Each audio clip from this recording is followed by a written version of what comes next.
Cleopatra, one of the most powerful women in history. Call her brilliant, call her charming, or even ruthless. She was all that and much, much more.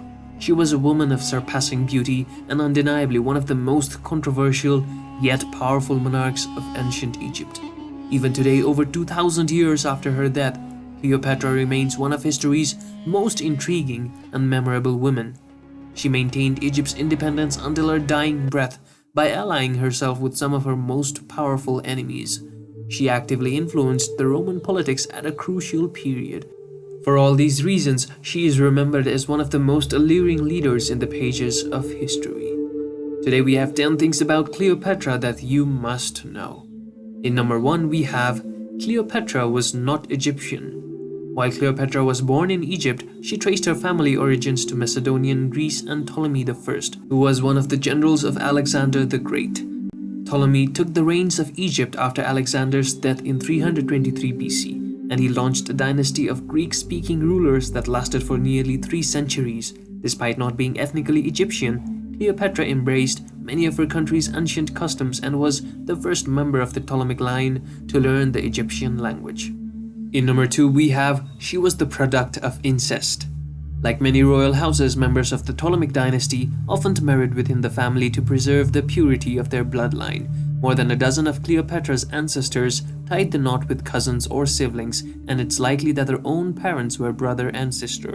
In keeping with this custom, Cleopatra eventually married both of her adolescent brothers, each of whom served as her ceremonial spouse and co-regent at different times during her reign. In number 3 we have, she was married to both of her brothers. Marriage between brother and sister and even father and daughter was a long-held practice in the Egyptian royal family. This was probably in imitation of the gods like Osiris and Isis, as the pharaohs were viewed as having a godlike status with the responsibility to continue this assumed divinity down through the generations. In number 4 we have, Cleopatra's beauty wasn't her biggest asset. Roman propaganda painted Cleopatra as a debauched temptress who used her sex appeal as a political weapon. But she may have been more renowned for her intellect than her appearance. She spoke many a dozen languages and was educated in mathematics, philosophy, oratory, and astronomy, and Egyptian sources later described her as a ruler who elevated the ranks of the scholars and enjoyed their company. There is also evidence that Cleopatra wasn't as physically striking as once believed. Coins with her portrait show her with many features and a large hooked nose, though some historians contend that she intentionally portrayed herself as masculine as a display of strength. In number 5 we have, she had a hand in the deaths of 3 of her siblings.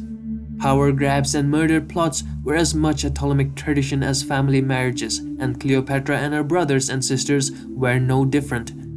Her first sibling husband, Ptolemy VIII, ran her out of Egypt after she tried to take sole possession of the throne, and the pair later faced off in a civil war. Cleopatra regained the upper hand by teaming with Julius Caesar, and Ptolemy drowned in the Nile River after being defeated in battle. Following the war, Cleopatra remarried her younger brother Ptolemy IX, but she is believed to have had him murdered in a bid to make her son her co-ruler. In 41 BC, she also engineered the execution of her sister, Arsinoe, a rival to the throne. In number 6 we have, Cleopatra knew how to make an entrance. Cleopatra believed herself to be a living goddess, and she often used clever stagecraft to woo potential allies and reinforce her divine status. A famous example of her flair for dramatic came in 48 BC when Julius Caesar arrived in Alexandria during her feud with her brother Ptolemy VIII. Knowing Ptolemy's forces would rather attempt to meet with the Roman general, Cleopatra had herself wrapped in a carpet and smuggled into his personal quarters. Caesar was dazzled by the sight of the young queen in her royal garb, and the two soon became allies and lovers. In number 7 we have, she was living in Rome at the time of Caesar's assassination. Cleopatra joined Julius Caesar in Rome beginning in 46 BC, and her presence seems to have caused quite a stir. Caesar didn't hide that she was her mistress, and she even came to the city with their love child Caesarion in tow, and many Romans were scandalized when he erected a gilded statue of her in the temple of Venus Genectrix. Cleopatra was forced to flee Rome after Caesar was stabbed to death in the Rome Senate in 44 BC, but by then she had made her mark on the city. Her exotic hairstyle and pearl jewelry became a fashion trend, and so many Roman women adopted the Cleopatra look that their statuary has often been mistaken for Cleopatra herself. In number 8 we have Cleopatra and Mark Antony formed their own drinking club.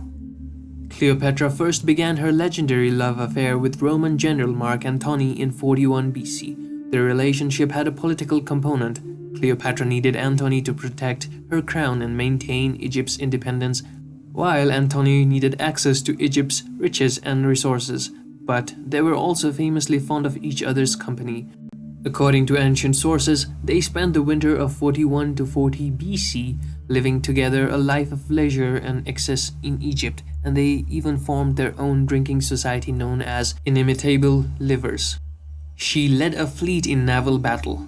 Cleopatra eventually married Mark Antony and had 3 children with him, but their relationship also spawned a massive scandal in Rome. Antony's rival Octavian used propaganda to portray himself as traitor under the sway of scheming seductress. And in 32 BC, the Roman Senate declared war on Cleopatra. The conflict reached its climax the following year in a famous naval battle at Actium.